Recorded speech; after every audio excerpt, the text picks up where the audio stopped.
Hello everyone, welcome to Tathastu and a very welcome to our daily news and editorial analysis which is being presented by me. My name is Khushbu. Let's get started. First of all, what we will be doing? The table of contents. तो हमारे table of contents में आज का सबसे important topic जो है वो है related to same sex marriage. So this is what we will be covering in a very detail manner. जो कि सुप्रीम कोर्ट ने अपनी क्या जजमेंट दी, तो वहाँ पे क्या क्या बातें हुई, all those things we will be covering. Next is the Rafah border. So from the prelims perspective this is important, this is from the mains perspective.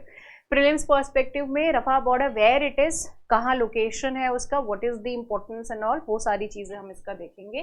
Then आता है Bathukamma festival, we will be covering this. And in the last one we will be doing the IORA. ये जो है आपका the Hindu में Sunday का जो newspaper था उसमें आया हुआ था. Okay, it is important one, so इसी वजह से मैं इसको कवर कर दे रही हूँ. Okay, so these are the ones which we will be covering. So international organisations, ये उस पर्सपेक्टिव से इम्पोर्टेंट है. प्रीलिम्स के पर्सपेक्टिव से this is also important from the prelims perspective and this is from the mains. ये mains के लिए भी हमारे लिए ज़रूरी है, इंटरनेशनल ऑर्गेनाइजेशंस में आता है ये. Okay, so before proceeding ahead, the information is related to pre-sure. So in order to be sure about your pre कि हम जो है वो clear कर ही लेंगे, so for that do join our pre-sure. pre-sure जो है आपको English and Hindi दोनों ही medium में available है. So yesterday only we have launched our pre-sure. कल ही हमने प्री-श्योर हिंदी में लॉन्च किया, तो अगर आप हिंदी में चाहते हैं तो वो भी अवेलेबल है, इंग्लिश में भी अवेलेबल है. तो इसकी पूरी जो इन्फॉर्मेशन आपको कहाँ से मिलेगी, तो ये यहाँ पे नीचे नंबर्स दिए हुए हैं. You just need to call on, number दिया हुआ है, you can call on this. या फिर आप ये जो इंक्वायरी है, दिस enquiry@tathastu.com, आप इस पर अपनी इंक्वायरी सेंड कर सकते हो और what ever will be questions, वो सारी चीज़ें जो है वो रिजॉल्व करी जाएंगी. Okay, so and definitely you can join this. Let's get started with the very first topic. And हमारा पहला टॉपिक है cannot legalize a same sex marriage says a Supreme Court bench. Supreme court की bench ने कहा है कि हम जो सेम सेक्स मैरिज है उसको लीगलाइज नहीं कर सकते हैं. एक्चुअली एक पेटिशन फाइल किया गया था, ठीक है. ये पेटिशन फाइल करी गई थी LGBTQIA+ कम्युनिटी जो है इनके द्वारा, राइट. तो इन्होंने ये जो पेटिशन फाइल करी थी, इस पेटिशन में इन्होंने कहा कि we want to have this right to get marriage. ठीक है, मैरिड. अभी आपने जो है, ठीक है, हमको रिकग्नाइज कर लिया है, आर्टिकल 370 जो है उसको आपने हटा दिया है, आई मीन सेक्शन. तो ये जो सेक्शन हटाने के बाद भी जो हमको राइट्स जो चाहिए, हम ऑब्वियस बात है कि अगर इफ़ यू लव समवन, ठीक है, तो आप अगर किसी से प्यार करते हो तो ऑब्वियस सी बात है कि you want to get married to that person, right. Doesn't matter कि क्या उसका कौन सी caste, community, religion, all these things doesn't matter, you just want to get married to that person. Okay, तो यहाँ पर the same thing, it doesn't matter कि सामने वाला मेल है, फीमेल है, नहीं फर्क पड़ता है, we want to get married. Okay, तो यहाँ पर no one is suppose to stop. So यहाँ पे यही मैरिज का जो क्वेश्चन है वो यहाँ पर रेज हो रहा है. एंड अपार्ट फ्रॉम दैट, इसके अलावा एक और पॉइंट है जो कि यहाँ पर रेज हो रही है, and that is related to what, that is related to the child को अडॉप्ट करने से रिलेटेड है ये चीज़. ओके, तो वो भी हम आर्टिकल जो है वो कवर करेंगे. This is the one article which we will be covering and this is from the explained part of Indian Express. तो दो हम आर्टिकल है, दोनों ही कवर करेंगे. 2 व्यूज ऑन द 4 की इश्यूज, 4 की इश्यूज जो हैं वो हाईलाइट करे गए और वहाँ पे इन्होंने दोनों ही व्यू पॉइंट्स रखे हुए हैं कि जो बेंच पूरी बैठी हुई थी, तो मेजॉरिटी का क्या व्यू था, उन्होंने क्या पॉइंट कहा, जजेस का, मेजॉरिटी जो जजेस थी, एंड जो माइनॉरिटी में थे जो जजेस, तो उनका क्या व्यू पॉइंट था, वो सारी चीज़ें बहुत ही अच्छे से इसमें दी हुई हैं. तो this is also something which we will be covering. एक बार हम इसका देख लेते हैं. तो इसमें लिखा है that yesterday only constitution bench जो है सुप्रीम कोर्ट की, उन्होंने ये चीज कहा that only the legal legislature can recognise और रेगुलेट सेम सेक्स मैरिज. सिर्फ लेजिस्लेचर ही जो है वो इसको रिकॉग्नाइज कर सकता है या फिर इस चीज को रेगुलेट कर सकता है. किस चीज को? सेम सेक्स मैरिज को जो है वही लीगलाइज कर सकते हैं लेजिस्लेचर, या फिर जो वही लोग हैं जो इसको रेगुलेट भी कर सकते हैं. They are the only one to do that. यहाँ पे बेंच ने यह कहा कि अगर आप यहाँ पे ये कहें कि fundamental right, there is nothing like right to marriage, ऐसा कोई राइट नहीं है। Okay, so there was no fundamental और unqualified right to marry, the courts can not intervene in this thing. Court जो है इस चीज में इंटरवीन नहीं कर सकती है, क्योंकि ऐसा कुछ है ही नहीं, राइट। तो ऐसा कुछ है नहीं, तो जो जिसका कोई एग्जिस्टेंस नहीं है, तो उस चीज पे how we are suppose to comment और डू एनीथिंग, उस चीज पे हम किस तरीके से जो है अपना कोई स्टेप ले सकते हैं। So this is what has been said over here. यहाँ पर जो है हम थोड़ा वाइडर पर्सपेक्टिव में देखेंगे, बिकॉज यहाँ पे बहुत सारे क्वेश्चंस जो हैं वो रिजॉल्व करता है। बिफोर प्रोसीडिंग अहेड, एक आध पॉइंट मैं यहाँ पर आप लोग को कहना चाहूंगी कि अगर आप ये कहें कि पहले से इंडिया में किसी भी तरीके की ये जो होमोसेक्सुअलिटी का कोई जो सीन है वो नहीं था, तो you are wrong, you are completely wrong. क्योंकि बहुत सारे ऐसे टेम्पल्स हैं, देखो टेम्पल्स आपको वही चीज शो करते हैं जो कि उस, देखो आप कभी भी किसी भी तरीके का कोई भी इमेज देखो, आर्किटेक्चर देखो, पेंटिंग देखो, कुछ भी अगर आप देखते हैं तो वो पेंटिंग में या फिर अभी के टाइम में आप मूवीज की बात कर लो, तो वो सारी चीजें वही रिफ्लेक्ट करती हैं जो कि उस टाइम सोसाइटी में होती हैं, उन्हीं चीजों को रिफ्लेक्ट करती हैं। तो बहुत सारे ऐसे टेम्पल्स हैं, जिसमें से एक टेम्पल खजुराहो टेम्पल आप सभी को पता ही होगा। तो खजुराहो टेम्पल हो गया या फिर कोणार्क टेम्पल हो गया, तो वहां पर भी you can find on the temple, जो कि आप बहुत सारा जो है उसमें आप स्कल्पचर्स देख सकते हो, बहुत सारी ऐसे डिजाइनिंग करी हुई है जिसमें कि होमोसेक्सुअलिटी का बारे में बताते हैं कि हाँ, उन इमेजेस को अगर आप ध्यान से देखोगे, उन सारी मूर्तियों को अगर आप ध्यान से देखो, तो you can very easily find out कि हाँ भाई, होमोसेक्सुअलिटी जो है वो एंशिएंट टाइम पीरियड में भी थी और वो एक्सेप्टेबल थी, इसीलिए तो उसको स्पेस टेम्पल पे दिया गया है। ओके, तो टेम्पल पे अगर उसको बनाया गया है, चित्रित किया गया है, तो इसका मतलब हिस्ट्री में यानी कि एंशिएंट टाइम पीरियड में वो सारी चीजें थी। It is as simple as that's it. Okay, चलो, अब ये तो हमारे हिस्टोरिकल पर्सपेक्टिव से हो गया कि हाँ उस टाइम होता था। ट्रांसजेंडर का तो हम सभी को पता है कि वो तो था ही, महाभारत में उस चीज से रिलेटेड जो है वो मेंशन भी था। Okay, now come back to this thing. यहाँ पे सुप्रीम कोर्ट ने जो है वो रिजेक्ट कर दिया है plea related to same sex marriage को लेकर के। ओके, यहाँ पे जो मेजॉरिटी और माइनॉरिटी व्यूज हैं क्वीर कपल्स को लेकर के, when it comes to the right to marry और अडॉप्ट टू चिल्ड्रन और to enter into the civil unions या फिर स्पेशल मैरिज एक्ट, इन सभी को लेकर के इन्होंने जो है पिटीशन, इन 4 चीजों को लेकर के जो है पॉइंट आउट किया था। उन्हीं 4 चीजों पे जो है यहाँ पे you can find out the answer to those things. Okay, तो यहाँ पे 2 जजेस जो है, chief justice of India and DY Chandrachud ji and Justice Sanjay Kishan Kaul, they have recognized that queer couples can form civil unions.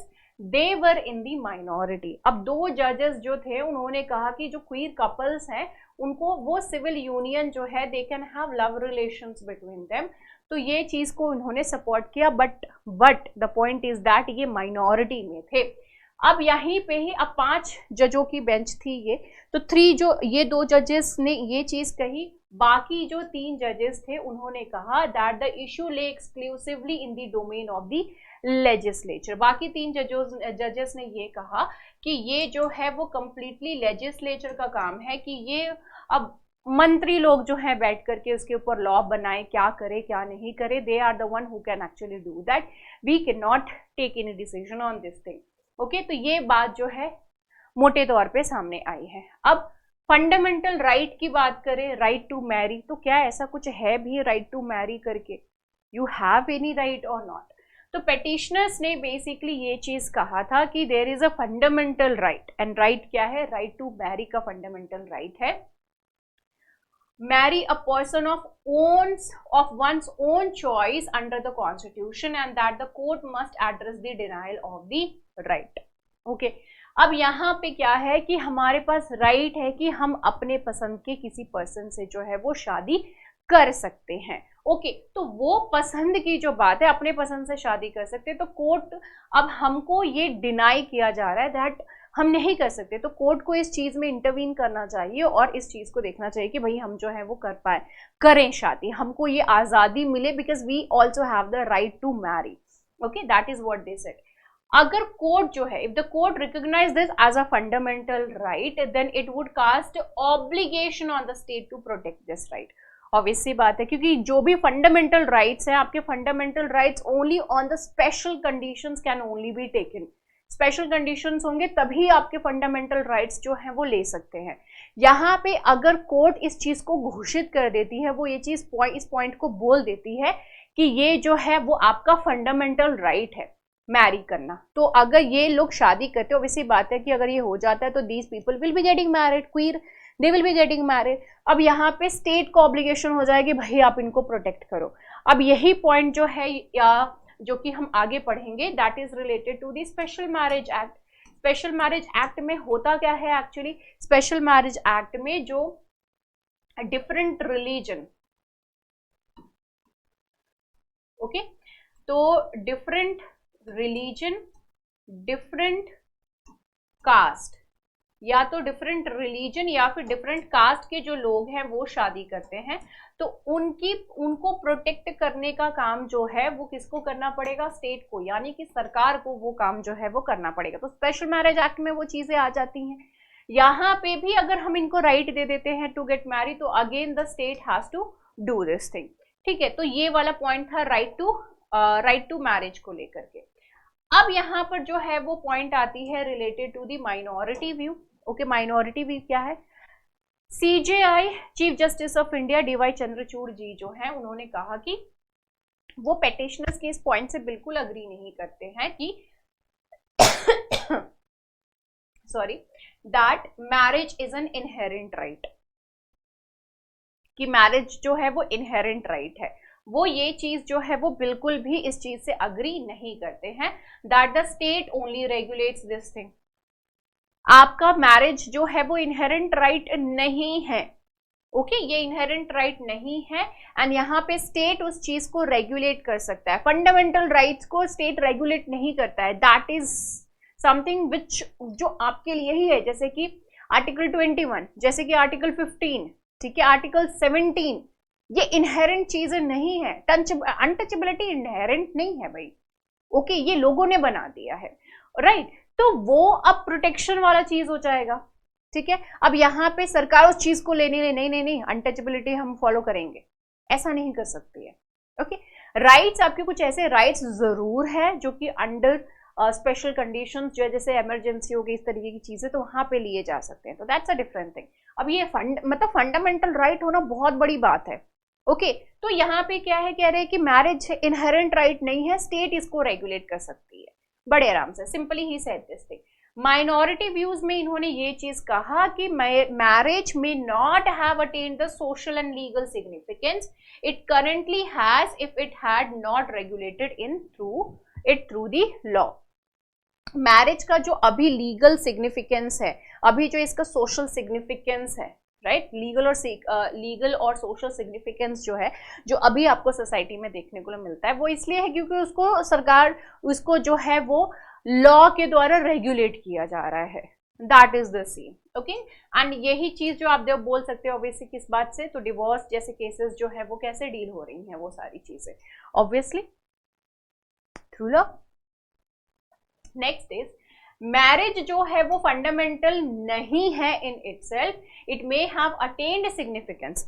अब fundamental नहीं है, marriage जो है वो फंडामेंटल नहीं है, लेकिन हाँ ये इसने एक इंपॉर्टेंस जरूर गेन कर ली, क्योंकि सोसाइटी में उस चीज से है चीजें, इस वजह से ये चीज जरूर है कि उसको सिग्निफिकेंस इसलिए मिला है कि उसके अपने बेनिफिट्स हैं, and all these things are because of all these things are through the regulation. अब यहाँ पे मेजॉरिटी व्यू क्या है? मेजॉरिटी व्यू में ये कहा कि भाई what is fundamentally important to an individual, जो भी एक इंडिविजुअल के लिए फंडामेंटली इंपॉर्टेंट है वो उसका फंडामेंटल राइट नहीं हो सकता है क्या? Okay, so from an enforceable fundamental right the fundamental importance of marriage remains that it is based on personal preference.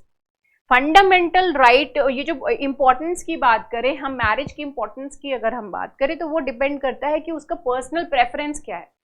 उसका क्या प्रेफरेंस है, whether if that person give some kind of preference weightage to the marriage और not. Okay, तो उसके preference के ऊपर depend करता है, उसके social and it even marriage even confers the social status also. Importance of something to an individual does not per se justify considering it a fundamental right.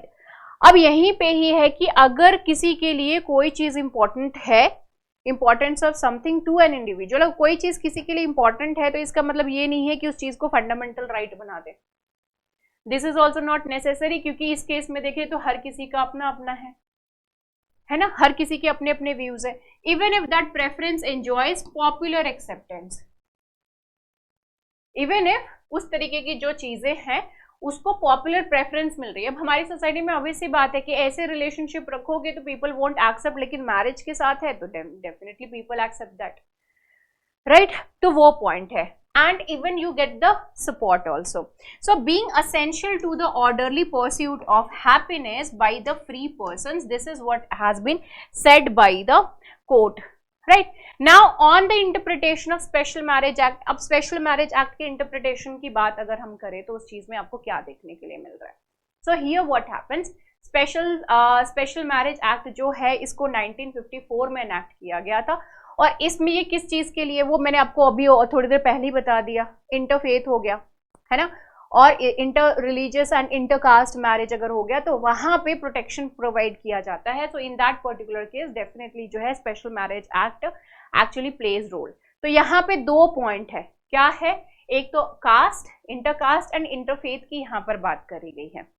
Okay, और वो इस चीज के लिए ताकि जो इस तरीके की मैरिज होती है उनको प्रोटेक्शन, उनको जो है प्रोटेक्ट किया जा सके. बिकॉज जो गवर्नमेंट है, जो सरकार है, कॉन्स्टिट्यूशन है, वो इस चीज मतलब कॉन्स्टिट्यूशन जो है वो इस चीज को नहीं मानता है.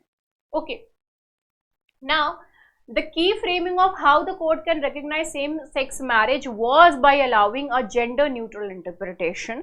कि अगर सेम सेक्स मैरिज जो है अगर आपको ऑब्वियसली बात है अलाउ करना है तो जेंडर न्यूट्रल होना पड़ेगा. Because when it comes to the marriage तो ऑब्वियसली बात है इसमें क्या चीजें होती हैं, comes to the marriage a man and a woman.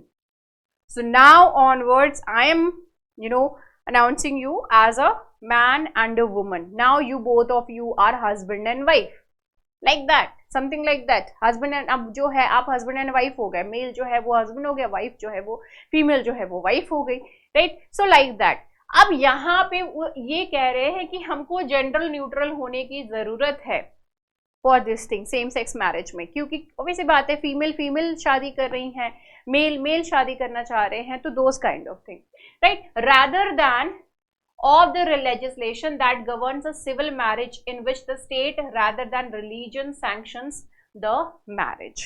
Okay. Supreme petitioners ने जो है वो सुप्रीम कोर्ट से पूछा कि ये जो हम वर्ड मैरिज में यूज करते हैं उसको मैन एंड वुमन बोलने के बजाय क्यों नहीं हम स्पाउसेस बोलें, क्योंकि स्पाउसेस में तो फीमेल कुछ है नहीं, स्पाउसेस बोले, ठीक है. तो मैन वुमन की जगह हम स्पाउसेस क्यों नहीं बोले. Alternatively, the petitioners had also asked for striking down provisions of the Special Marriage Act that are gender restrictive, क्योंकि उसमें भी मेल फीमेल की बात मेंशन करी गई है, जेंडर है वहां पे.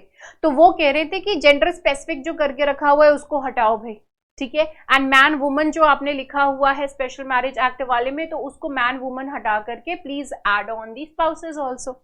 अब यहाँ पे माइनॉरिटी व्यू क्या थी, तो अगेन माइनॉरिटी में सीजेआई हमारे chief justice of India Chandrachud ji, इन्होंने कहा that the court could not allow that because it would in effect be entering into the realm of the legislature. क्योंकि कोर्ट अभी ये कह रहा है कि हम अगर आप चाहोगे कि भाई, क्योंकि दिस इज एन एक्ट भाई, what is this, this is an act. अब ये एक्ट में आप बोल रहे हो चेंजेस करने के लिए, तो एक्ट में चेंजेस कौन करती है, कोर्ट करती है या फिर पार्लियामेंट करता है, कौन करता है इसमें, ठीक है. तो ऑब्वियस सी बात है पार्लियामेंट करती है, कोर्ट का इसमें काम नहीं है. तो इन्होंने इसी में यही चीज कही कि you are asking for something जो कि हमारे ज्यूरिसडिक्शन में नहीं है, बल्कि वो लेजिस्लेचर का काम है, हमारा काम नहीं है. ओके, तो वो पॉइंट जो है यहाँ पर कहा उन्होंने. And if the court were to instead grant the second option to read the SMA, that is the Special Marriage Act, to the extent that it is gender restrictive, it would take India back to the pre-independence. अब ये कह रहे हैं कि अगर आप बोल रहे हो कि जेंडर रिस्ट्रिक्टिव है, तो इसका मतलब तो आप प्री इंडिपेंडेंस एरा वाला टाइप का आप जो है आप काम कर रहे हो, जहां पे जो 2 पर्सन थे, मेल एंड फीमेल हो, कोई भी मतलब 2 पर्सन की बात करें तो 2 पर्सन जो थे वो डिफरेंट रिलीजन के, वो शादी नहीं कर सकते थे। 2 पर्सन थे जो डिफरेंट कास्ट के थे तो वो शादी नहीं कर सकते थे। लेकिन स्पेशल मैरिज एक्ट में वही चीज तो बताई जा रही है कि ये लड़का है जो कि इस रिलीजन का है और ये लड़की है जो इस रिलीजन की है, एंड इन्होंने शादी करी है। ओके, तो ये सारा स्पेसिफिकेशन इज नीडेड। इसलिए जेंडर रेस्ट्रिक्टिव आप जो बात कर रहे हो तो वैसा नहीं है, एंड उनका मेंशनिंग करना is also important. Majority view ने क्या कहा, तो मेजॉरिटी व्यू में ये चीज आई that the court could not interpret the SMA to include same sex couple since the objective of legislation is not to include same sex couples within the realm of the marriage. अब यहाँ पे कह रहे हैं कि हम जो special marriage act को आप इंटरप्रेट करने के लिए कह रहे हैं और इसमें कह रहे हैं कि सेम सेक्स कपल्स जो है इसको इंक्लूड करो, ये नहीं हो सकता है क्योंकि ऑब्जेक्टिव क्या है यहाँ पे लेजिस्लेशन का, objective it is not, the objective of the legislation is not to include. Legislation ने क्या किया, we are not suppose to include the same sex marriage into this marriage thing में। लेजिस्लेशन का पूरा काम है कि हम नहीं करना चाह रहे, वो पहले से ही इन सारी चीजों को लेकर के क्लैरिटी दे दी गई है। Okay, now the provisions and the objects of the special marriage act clearly point two the circumstance that the parliament intended only one kind of couples and that is the heterosexual couples belonging to different faiths. Special marriage act, अब देखो ये सारा का सारा act का है पूरा case, इसमें कोर्ट नहीं कुछ कर सकती है, कौन करेगा, पार्लियामेंट ही कर सकती है इसमें, ठीक है। और पार्लियामेंट ने ऑलरेडी ये चीज डिसाइड कर रखी है कि कौन करे, मतलब हम किसकी मैरिज जो है वो एक्सेप्ट करेंगे, और that is the heterosexual. Hetero means male जो है वो फीमेल को पसंद करते हैं, फीमेल जो है वो मेल को, मतलब opposite sex are getting married. Okay, तो वो वाला पॉइंट जो है वो पार्लियामेंट यहाँ पर एक्सेप्ट करती है, तो that is what is being facilitated and वही चीज वहां पे प्रोवाइड करी जा रही है, तो हम उसी चीज को ही बोल सकते हैं। If you want any kind of changes तो वो जो है वो वह कहाँ से आएगी, तो वो पार्लियामेंट से आएगी। ओके, अब नेक्स्ट था कि बच्चों को अडॉप्ट करने की।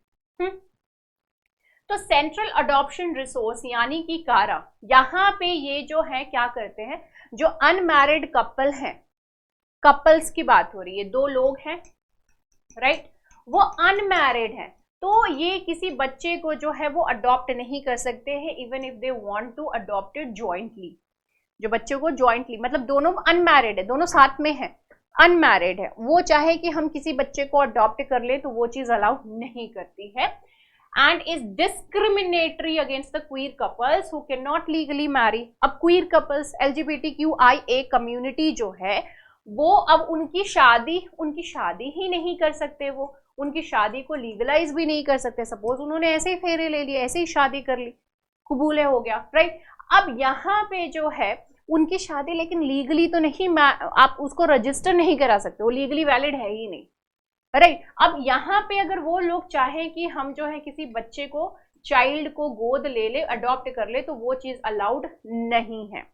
ओके, क्योंकि इनकी मैरिज जो है वही लीगल नहीं है, वो अब वो कानून के नजर में वो मैरिड नहीं है, they are just a couple जो कि रिलेशनशिप में है, दैट्स इट। तो ऐसे लोग जो हैं वो नहीं ले सकते। तो इन्होंने कहा कि ये हमारे अगेंस्ट डिस्क्रिमिनेशन है, ये अब शादी नहीं होने दे रहे, हम लोग साथ में रह रहे हैं, उनको बच्चे तो अडॉप्ट करने दो। ओके, तो that is also not being allowed. Guidelines के हिसाब से ये है कि सिर्फ वही कपल जिनकी शादी 2 साल हो चुकी है एंड स्टेबल मैरिज है, स्टेबल मैरिज है, वही लोग जो है वो बच्चे को अडॉप्ट कर सकते हैं। They are the only one who could actually adopt. Queer persons जो हैं वो इंडिविजुअली अडॉप्ट जरूर कर सकते हैं, individually, but can adopt as a single person. But the point is male जो है वो गर्ल चाइल्ड को अडॉप्ट नहीं कर सकता। ओके, आप बोल रहे हो कि सिंगल आप अडॉप्ट कर सकते हो, लेकिन मेल सिंगल जो है वो अडॉप्ट नहीं कर सकता, even though a single female is eligible. एक मैं सिंगल फीमेल हूं तो मैं अडॉप्ट कर सकती हूँ, लेकिन अगर सपोज कि देयर इज अ मेल, वो सिंगल है, वो गर्ल को नहीं अडॉप्ट कर सकता है। मैं फीमेल हूं, मैं गर्ल बॉय कोई को भी अडॉप्ट कर सकती हूँ, but the mail can not adopt girl. तो उसके पास ऑप्शन क्या है, मेल का ऑप्शन है, मेल चाइल्ड का ऑप्शन है। माइनॉरिटी व्यू यहाँ पे क्या कह रही है, that the union of India has not proved that precluding unmarried couples from adopting a child is in the child's best interest. कि अडॉप्शन की जब भी बात आती है तो अडॉप्शन आपको तभी दी जाएगी जब वो बच्चे के इंटरेस्ट में होगा। तो बच्चे के इंटरेस्ट के हिसाब से जो उनको बेस्ट लगेगी वहीं पे ही जो है वो बच्चे को अडॉप्ट करने का ऑप्शन दे सकते हैं। ओके, तो अनमैरिड आप हैं और आपको अगर बच्चा दे दे, ठीक है, बच्चा अडॉप्ट करने के लिए परमिशन दे दे, व्हाट इफ लेटर ऑन आप you people are not together, फिर उस बच्चे का क्या होगा, उसका इमोशनल डिसबैलेंस, उसका पूरा फ्यूचर कहाँ जाएगा, what will happen to that child. तो बच्चे के बेस्ट इंटरेस्ट को देख करके ही अडॉप्शन जो है वो उसके लिए अलाउ किया जाता है। Regulations on the grounds that the legislation's object is not to preclude unmarried couples from adopting a child. In fact, all the criteria ensure the child's best interest. जितनी भी criteria हैं वो बच्चे की best interest क्या है उसके हिसाब से सारा काम करते हैं, ठीक है। Later on, minority view मतलब यहाँ पे जो है इन्होंने और भी कुछ पॉइंट करे, जैसे कि reinforcing the disadvantage already faced by the queer community, law cannot make an assumption good and bad parenting based on the sexuality of individuals. law जो है इस चीज को लेकर के डिस्क्रिमिनेशन नहीं बता सकती। अब देखो, मेल को गर्ल चाइल्ड जो है अडॉप्ट करने के लिए नहीं बोल रहे हैं, तो it means that something bad can happen to that girl because of the male. तो क्या फीमेल वैसा नहीं कर सकती है? ऑब्वियसली बात है, दैट कैन हैपन।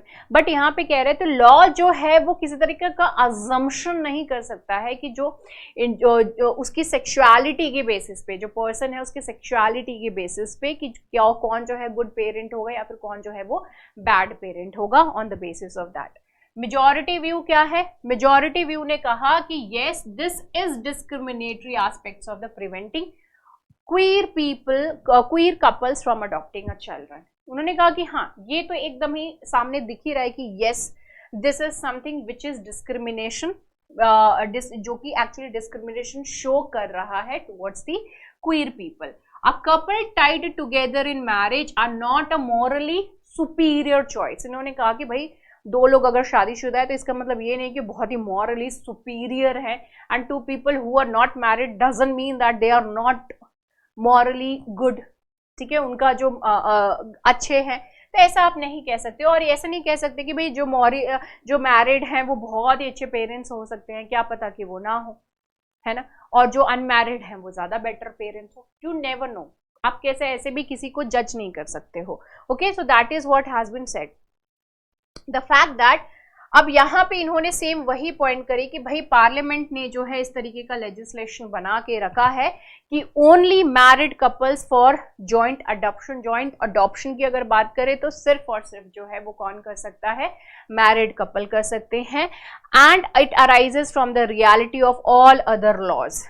ये मैरिड कपल्स का ही क्यों बात करें? क्योंकि बाकी सारे जितने भी जगह हैं कहीं पे भी, तो उन सभी जगह पे मैरिड जो है वो वर्ड एक्चुअली फ्लो करता है, बिकॉज इंस्टीट्यूशन ऑफ मैरिज को हर जगह इंपॉर्टेंस दी गई है। This is your child, okay, ये बेटा है, बच्चा है, तो बच्चे का फादर कौन है, मदर कौन है, वो सारी चीजें जो है वो पूछी जाती है। तो इंस्टीट्यूशन ऑफ मैरिज की वजह से इस लॉ को भी उसी हिसाब से बनाया गया है। Okay, now the next is related to the civil unions. अब यहाँ पे क्या था? Before full marriage rights were recognised for same sex couples by the US supreme court, several states had allowed the civil unions. However, US में इन्होंने कहा कि marriage allow करने से पहले सिविल यूनियन जो है उस चीज को इन्होंने अलाउ किया था। पेटिशनर्स ने कहा कि civil unions are not an equal alternative to the legal and social institution of marriage, and relegating non-heterosexual relationships on civil unions would send the queer community a message that their relationships are actually inferior अब जो है heterosexual को आप जो है superior बना दे रहे हो according to the law, according to the society also. तो इसका मतलब है आप क्या कह रहे हो, indirectly you are actually pointing out कि जो क्वीर पीपल हैं, क्वीर कपल्स हैं, उनका जो लव लाइफ है, उनकी जो रिलेशनशिप है वो इंफीरियर है। That is not good, that is what you are actually saying. Minority view का क्या है, right to form intimate associations within the fundamental right to freedom of speech and that of the expression also. Okay, right to form intimate associations within the fundamental right to freedom of speech and the expression। यहाँ पे जो है right to form intimate associations वो already आपके पास है, that is already there। Okay अब यहाँ पे कुछ पॉइंट है। The minority view noted that the solicitor general Tushar Mehta statement, solicitor general जो है उनका स्टेटमेंट क्या था, ये कह रहे हैं कि क्यों ना कि we have a committee chaired by cabinet secretary would be constituted to set out the rights which would be available to the queer couples in the unions। Suppose that there are two queer couple, अब इनकी union अगर होती है, ये साथ में रह रहे हैं, तो इनके पास जो है किस तरीके की राइट्स अवेलेबल है, तो क्यों नहीं इन राइट्स को रिकग्नाइज करने के लिए लेट्स हैव अ कमिटी, हम जो है एक कमिटी बैठा देते हैं इस चीज को लेकर के, so that we can actually get the answer related to this thing. Majority view में कहा that the court can prescribe a choice of the civil unions to queer couples. The majority opinion said that the state should facilitate this choice for those who wish to exercise it, and it is an outcome that the community may agree upon। तो इनका अपना personal choice होना चाहिए, if they want to they should go for that, right? So that is the C। So it was all about that। Next is the algae bloom। algae bloom है actually Puducherry के पास C में जो है इस तरीके से ऑल ऑफ अ सडन इस तरीके की चीजें हुई। एल्गी ब्लूम कब होती है, एल्गी ब्लूम तब होती है जब nutrition all of a sudden बहुत ज्यादा हो जाता है वाटर बॉडी में, एंड इन न्यूट्रिशन के ज्यादा अमाउंट होने की वजह से वहाँ वाटर में जो एल्गी होते हैं वो बहुत ज्यादा डेवलप हो जाते हैं। So because of that this whole colour was there, and इसकी वजह से जो मरीन लाइफ होती है वो बहुत ज्यादा इम्पैक्ट हो जाती है।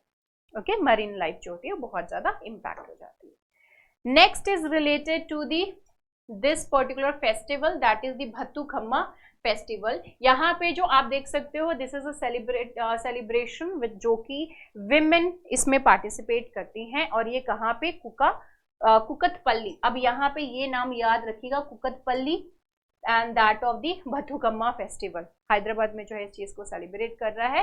तो विमेन जो है तेलंगाना की वो इस चीज को सेलिब्रेट करती हैं, and this is a floral festival. Floral festival है जिसको कि लेडीज सेलिब्रेट करती हैं देयर, एंड ये कब होता है, नवरात्रि के टाइम में they do this thing. Next topic is related to the Rafah border.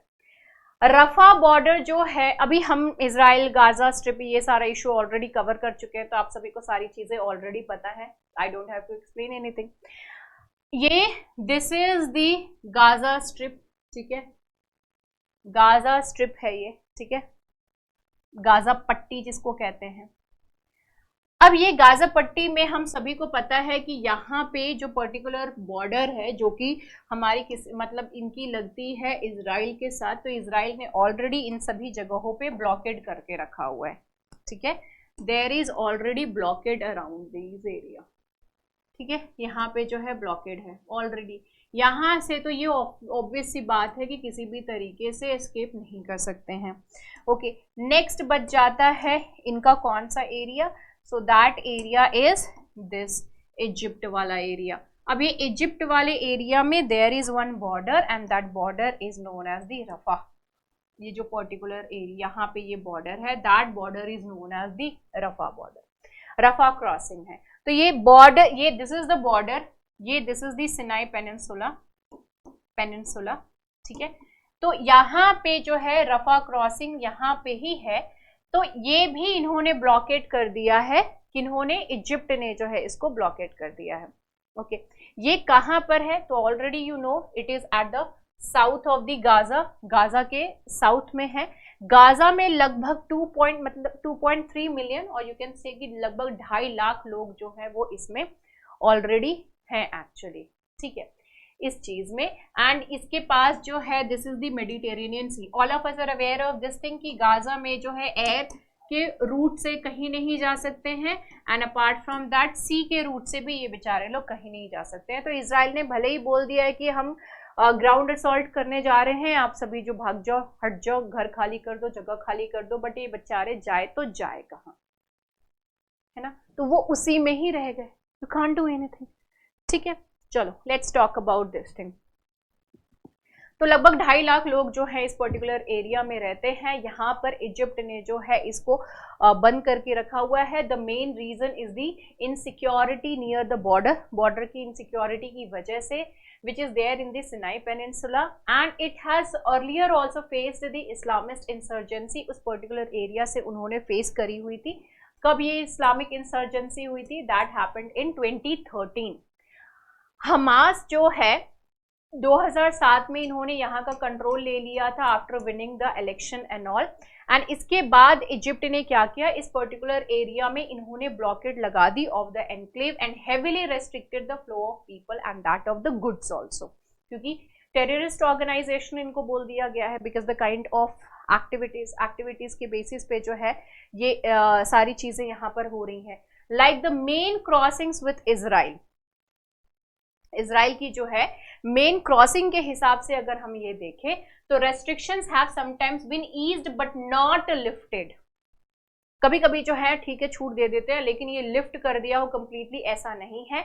And travellers जो है उनको सिक्योरिटी चाहिए, सिक्योरिटी क्लियरेंस दिया जाना होता है and lengthy checks also are there to let them pass that and that is all because of the Hamas के जो भी इनके एक्टिविटीज होते हैं उसकी वजह से। अब बहुत 2008 में ही बहुत हजारों लोगों ने इस पर्टिकुलर एरिया को क्रॉस करके वो इजिप्ट में जाकर के पैलेस्टीनियंस जो है वो इजिप्ट में चले गए थे because of the kind of activities which the Hamas were doing and later on and they blasted the holes in the border for the fortifications also prompting Egypt to build a stone and the cement wall। अब Egypt ने क्या कर दिया, इस Gaza पट्टी में इन्होंने इस तरीके से यहाँ पे वॉल ही करना पड़ा क्योंकि यहाँ से जो लोग हैं वो इस तरीके से यहाँ पर एस्केप नहीं कर पाए।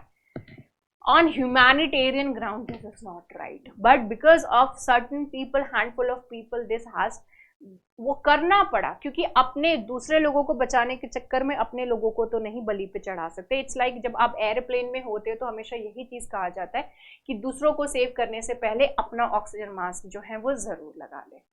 Okay, what efforts are being made to open the border? तो ऑब्वियसली बात है यहाँ पे यूनाइटेड नेशंस जो आएगा, तो यूनाइटेड नेशंस जो है यूनाइटेड नेशंस ने कहा है कि ह्यूमैनिटेरियन ग्राउंड पे गाजा के लोगों को सेव करने के लिए इस चीज को डेफिनेट सी बात है, उन्होंने कहा कि फूड की इनको कमी है, फ्यूल की इनको कमी है, वाटर सप्लाई नहीं हो रहा है एंड ये सभी चीज जो है these are actually at dangerously low point, and hospitals they say that they are struggling to cope with the wounded because बहुत सारे जख्मी लोग जो इनके पास आ रहे हैं लेकिन उनके पास सारी सप्लाईज नहीं है, तो वो सारी सप्लाईज जो हैं वो भी कम हो रही हैं।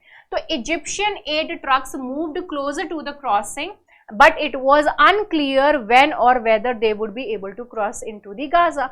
अब जो ट्रक्स हैं वो यहाँ तक तो आ ही गए हैं, ठीक है, लेकिन अभी यही नहीं पता है कि वो बॉर्डर क्रॉस करके कब जाएंगे। अब ये कब जाएंगे के चक्कर में बहुत सारे लोगों की तब तक जो है वो डेथ भी हो जाएगी। US secretary of state Antony Blinken, इन्होंने कहा कि यूनाइटेड स्टेट्स और इजराइल जो है वो इस चीज पे अग्री कर गए हैं और किस चीज को लेकर के, ह्यूमैनिटेरियन एड सिविलियंस को पहुंचाने के लिए, सो दैट वहां पे जो है develop they said that we will be developing a plan, हम एक प्लान पूरा जो है वो डेवलप कर देते हैं एंड उस प्लान में हम लोग क्या करेंगे, we will be actually providing the aid to the people, but ये इस तरीके से किया जाए जिसमें कि हमास के लोगों को किस तरह कोई बेनिफिट जो है वो ना हो।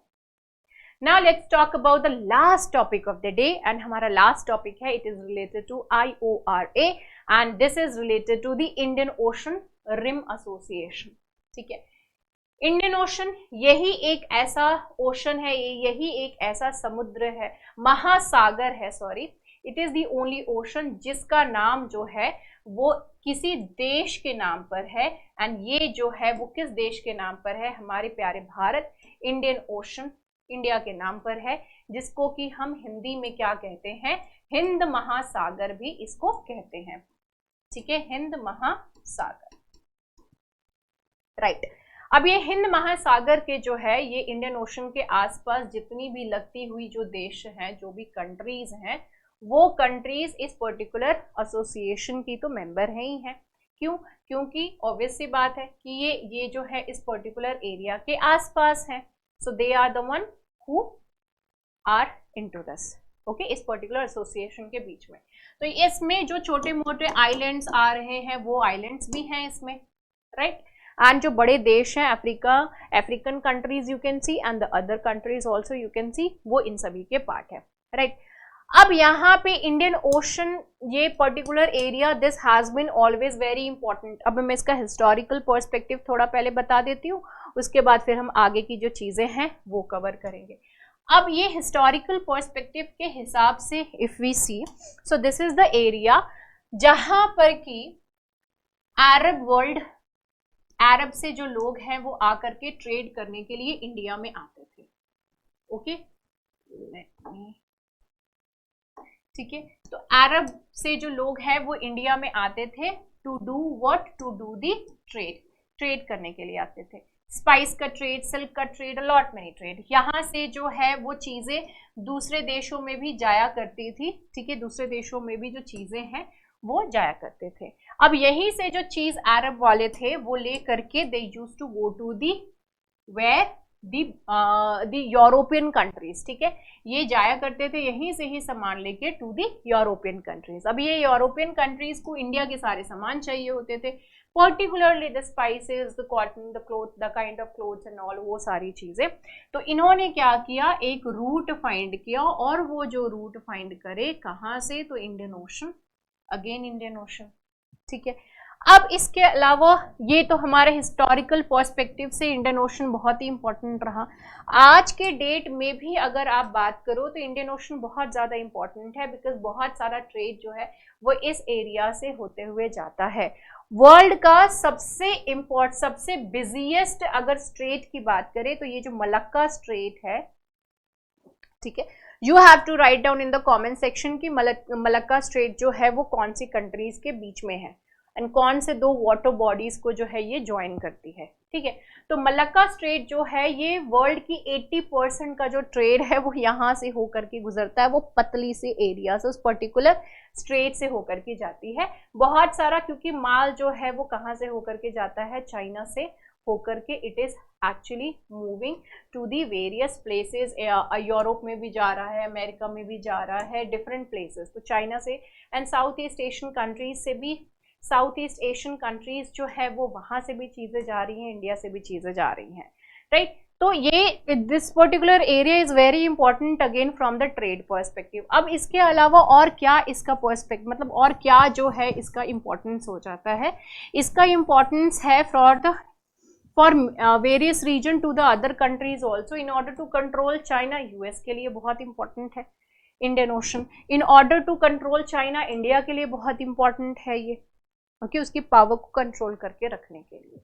So these were the other things. Now let's talk about this particular topic, reinforcing Indian ocean identity. जो थीम है, ये थीम है IORA की, इंडियन ओशन रिम एसोसिएशन का इस बार, रीइंफोर्सिंग इंडियन ओशन आइडेंटिटी, ठीक है, ये इसकी थीम है। तो ये हमारा प्रीलिम्स पर्सपेक्टिव से ये वाला पर्टिकुलर पॉइंट जो है वो इंपॉर्टेंट हो गया। 23 कंट्रीज IORA के यहाँ पर मेंबर्स हैं, जो कि कहाँ से हैं? Africa, west Asia, south east Asian countries से, ऑस्ट्रेलिया से, littoral states situated in and around the Indian ocean. Indian ocean के आसपास के, इंडियन ओशन में बहुत सारे जो है छोटे मोटे आइलैंड्स हैं वो भी इसके मेंबर हैं। हाँ, जैसे कि आप ये श्रीलंका ही ले लो, that is also an island only, ठीक है, राइट।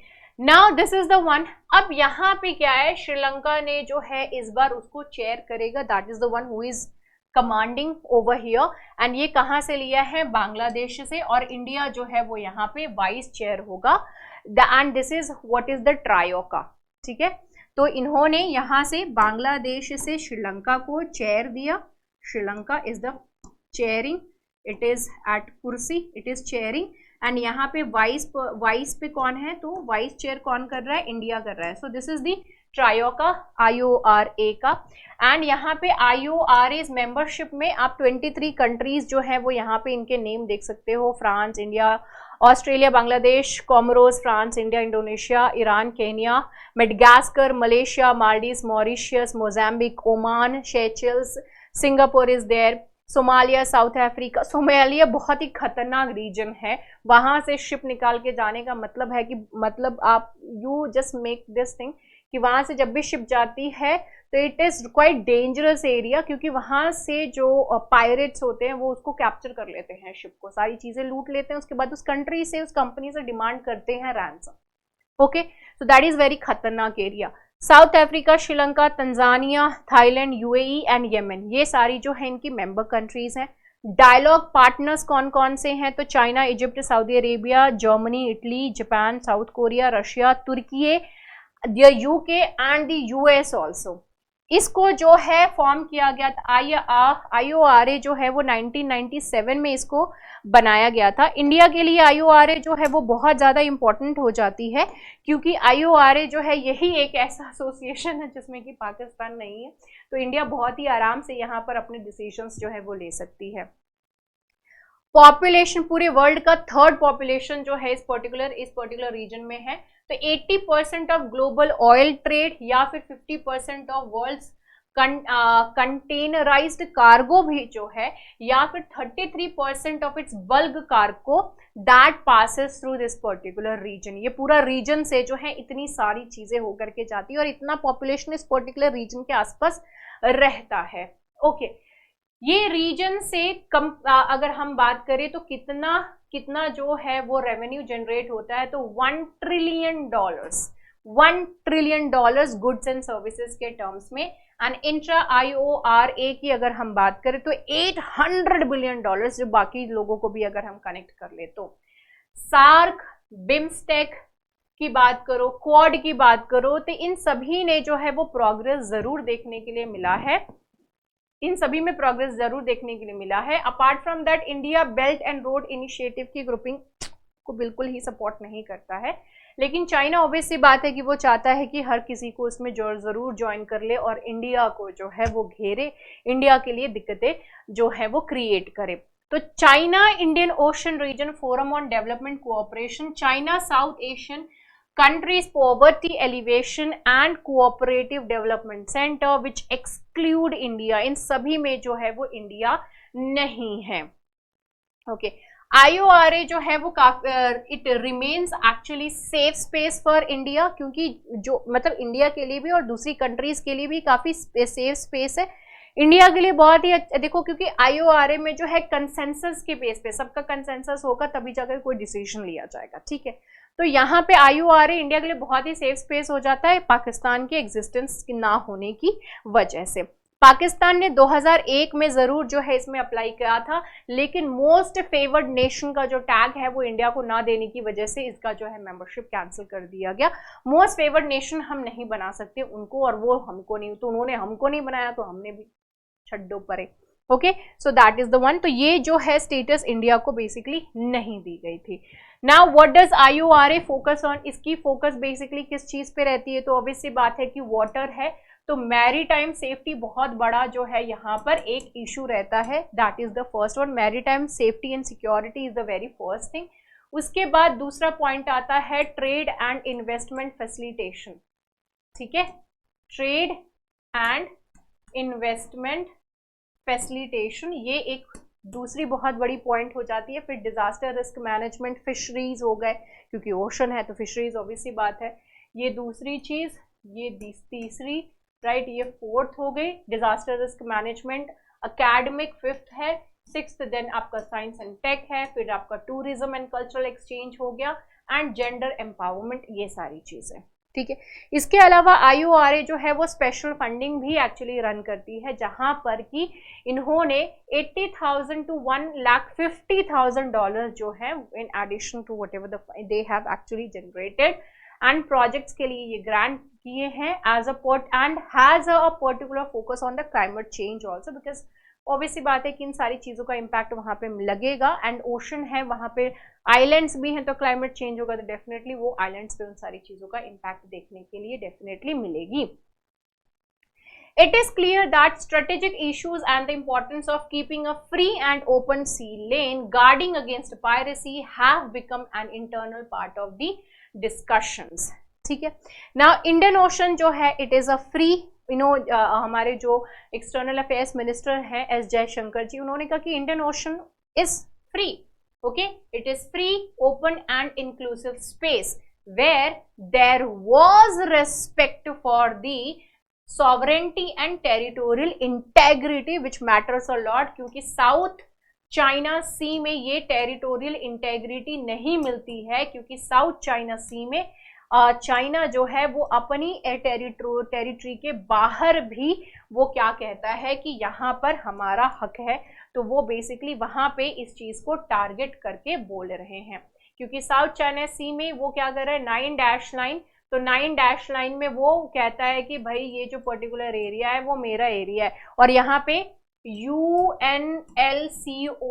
के हिसाब से, लॉ ऑफ ओपन सी के हिसाब से यहाँ पर जो है आपका टेरिटोरियल एरिया 200 नॉटिकल माइल्स तक बोल दिया गया है, लेकिन 200 नॉटिकल माइल्स का जो डिस्टेंस है वो चाइना नहीं समझता है, नहीं समझना चाहता है. ये कहता है कि ट्रेडिशनल एस्पेक्ट से ये हमारा हमेशा से एरिया रहा है, so even now it will be our area, this is what it says, but that is completely wrong because what you have to follow the law and that is what S Jaishankar said कि भाई हमारा जो है हम इस particular area में law को follow करते हैं. Okay, chalo. So this is it related to today's news and analysis. I hope that you people enjoyed it. See you in the next video. Bye bye, take care and have a great time. Good night. Jai Hind.